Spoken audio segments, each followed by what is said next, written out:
so pleased to have you here. Well, that makes one of us. Now that Season 5 is over, I think it's about time to take a look back at the newest addition to this show's increasingly large catalog of villains, Starlight Glimmer. And wow, do I have a lot to say. So this week, instead of reviewing an episode, I'm going to be reviewing a character. This should be interesting. So unlike past villains, Starlight Glimmer is just a unicorn. That's it. Nothing too outwardly noticeable, just a small pony with a big attitude. But I guess you don't need to be huge or look scary to be a good villain. So, does Starlight here manage to hold up despite her relatively unremarkable image? Honestly, no, she really doesn't.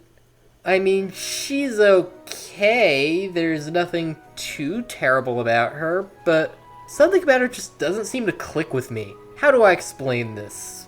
Well, remember how when Laya and I reviewed the Season 5 premiere, I said that there was something about that episode that just didn't click with me? In retrospect, I think that most of my feelings of detachment towards that episode are entirely because of her. She's really not that interesting. But let's go back to the beginning. Ponies, marching proud! All together now! So when we first see Starlight, she's gathered together a whole village full of ponies who have all been stripped of their special talents and have their cutie marks replaced with an equal sign, which is honestly a pretty intriguing concept. But yet, I still don't entirely care what happens. Why is that? Well, I think part of it has to do with how the conflict is portrayed. For comparison, let's use another villain as an example.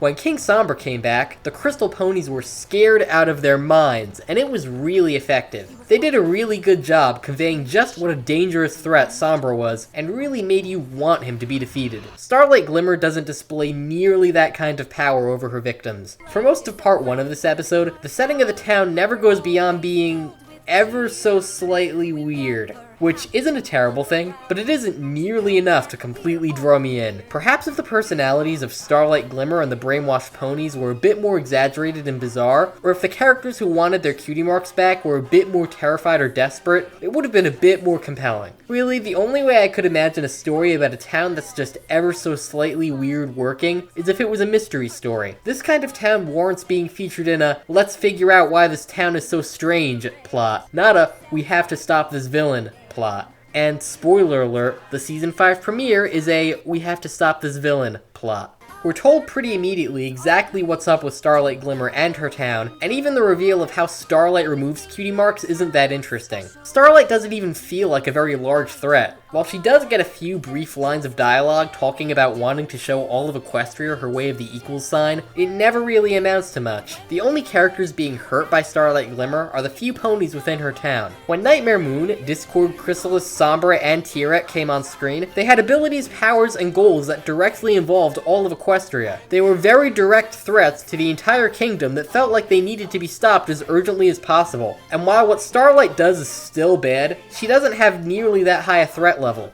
She doesn't even act outwardly evil for most of the episode. Outside of a few aside lines, the only times we really see her acting like an actual villain that very urgently warrants being stopped are when she's removing the main six's cutie marks and during the episode's climax. Other than that, she just keeps this rather uninteresting, dishonestly sweet tone, almost like she's trying to imitate the delivery of a kindergarten teacher, which just isn't all that interesting to watch. And even after she's revealed as a liar and doesn't have to make any pretense about being evil, it doesn't really amount to much besides her yelling. I brought you equality! I created harmony! Quiet! In both the climax of the Season 5 premiere and the Season 5 finale where she returns, Starlight Glimmer's main personality trait appears to be full-on rage, which is kind of interesting, I'll give it that, but with how small and insignificant Starlight Glimmer is, it just comes off like she's throwing a temper tantrum. When Tirek gets angry, it feels forceful and intimidating because of what a large demonic monstrosity he is. Starlight Glimmer isn't that, she's just one tiny unicorn screaming into the wind. How would I improve this?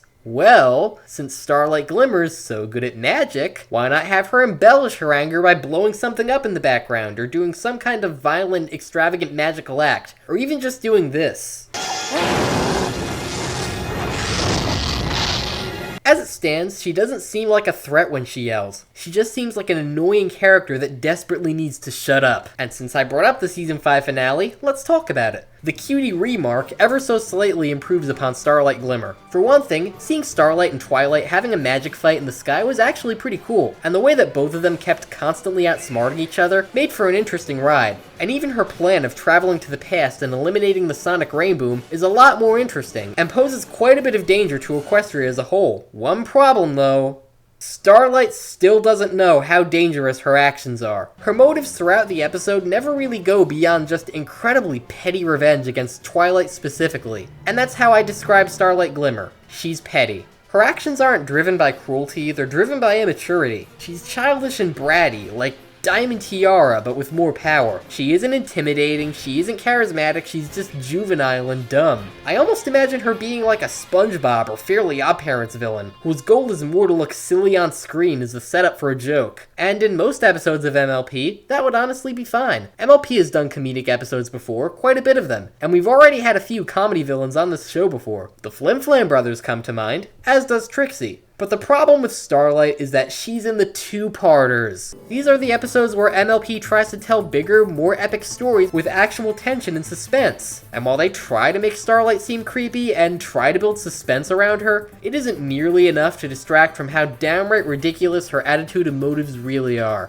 That being said, I will give her credit for one thing. Even after Twilight shows her what horrible consequences her eliminating the sonic rainboom is causing, the fact that she still wants to ruin Twilight's life by changing the past does actually make her seem just a little bit more like an interesting threat. The whole event just makes her look so borderline psychotic that it's almost kind of scary. It's just a shame that they had to immediately follow that gem of a scene up by making Starlight look like an even more childish clown. Immediately after Starlight sees what her actions are doing, she shows Twilight what led her to become the basket case that she is. And wow, is this backstory badly handled. Why is Starlight so evil? Because she lost a grand total of one friend because he got his cutie mark before she did. Look, I can understand being abandoned by a good friend making you sad for a period of time, but it's really pathetic that even in her adulthood, so many years after this event happened, Starlight still has that same bitterness still with her. I'd understand if maybe she lost a bunch of friends when they got their cutie marks, but that isn't what happened. As far as we know, this one pony leaving the moment he got his cutie mark was all it took for Starlight to immediately abandon friendship and decide that she didn't want any pony to be more talented than her. If that isn't a dumb motive for a villain, I don't know what is. Yeesh, Twilight, can you just get it over with and send this woman child off to Tartarus already?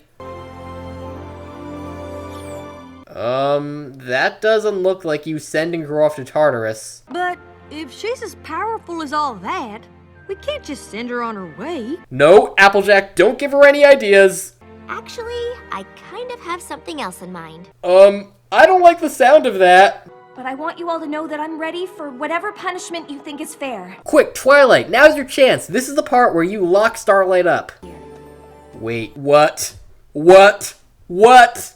What? Because your friends are... Yeah, redeeming Starlight Glimmer has to be one of the stupidest moves that this show has ever pulled out. She did not deserve to be redeemed, not after how insane she was acting just 10 minutes ago. But you know what? I get what the writers are trying to accomplish here, so instead of acting angry, how about I describe how this scene could have been made to work better and actually feel natural and logical. Imagine this, if you will. Twilight shows Starlight the future where ponies are extinct, and Starlight is suddenly shocked at how many lives this rainbow removal is taking away. After all, when millions of lives are at stake, emotions tend to be charged and can change with the drop of a hat. Then, Starlight could confess to Twilight with an actually logical backstory that doesn't make Starlight look completely pathetic. Maybe you could have her try to make friends a bunch of times, and each one of them ended when the pony got their cutie mark and decided they were too good for her. Then, Twilight and Starlight could both go back to the present, and Twilight could maybe send Starlight Glimmer off to try and make new friends. Something like that might be a bit easier to buy, and actually make me want to see Starlight redeemed. As it stands though, this ending is poorly thought out and sloppy, even if it does feature a cutesy song montage. Use your eyes. Yeah, even after how badly Starlight acted towards the main six in the season 5 premiere,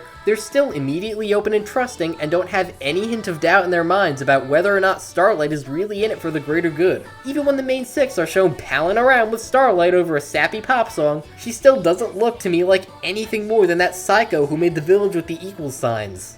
This is so cheesy. Also, here's a weird scene. Starlight walks up to that village full of her old victims and is almost instantly forgiven. Was that really necessary, guys? I get that the main six have to at least look like they've forgiven Starlight, but did we really need to see her instantly win over the town where she did most of her evil deeds as well? What bugs me about this is that her going back to the town could have easily been its own episode, and probably could have made for an actually interesting and kind of complex story. But nope, they just hastily glaze over it in a really rushed way. Okay, let's just end this here. Between her petty motives, her lack of a compelling personality, and her absolutely rushed redemption, Starlight Glimmer has not been shown to be a very good character. But more than anything, what I see in Starlight Glimmer is a lot of wasted potential. Both of her evil plans are actually really creative, and if they were being carried out by a better villain, they could have really stood out. The Cutie Re-Mark in particular could have very easily been one of the best episodes of the entire show if it weren't for how weak an antagonist Starlight Glimmer was. But alas, any potential that either of Starlight Glimmer's episodes had was wasted because of her. As far as antagonists go, she's one of the least interesting, and I don't ever need to see her again, which I suppose is too bad because with how the season 5 finale ends, it looks like she's going to be featured in a few episodes of season 6. And you know what? Even after everything I've just said, I'm still willing to keep an open mind about this. Even with how badly handled Starlight's redemption was, I'm willing to at least give this show the benefit of the doubt and hope that what they have planned for this character in season 6 will actually be interesting and fun to watch. This might be a bad decision in the short term, but it doesn't have to be a bad decision in the long run, so criticize this ending all you want. It honestly deserves it, but don't let it ruin the rest of MLP for you. There's a good chance that adding Starlight to the supporting cast will turn out for the worst, but there's also an equally, see what I did there, good chance that it will actually turn out for the best. So can we still look forward to season 6, even if the ending to season 5 is kind of underwhelming? I think we can. Now, if you'll excuse me, I've got to go travel back in time and make sure that this stupid ending doesn't get written. So, what did I miss? Oh no!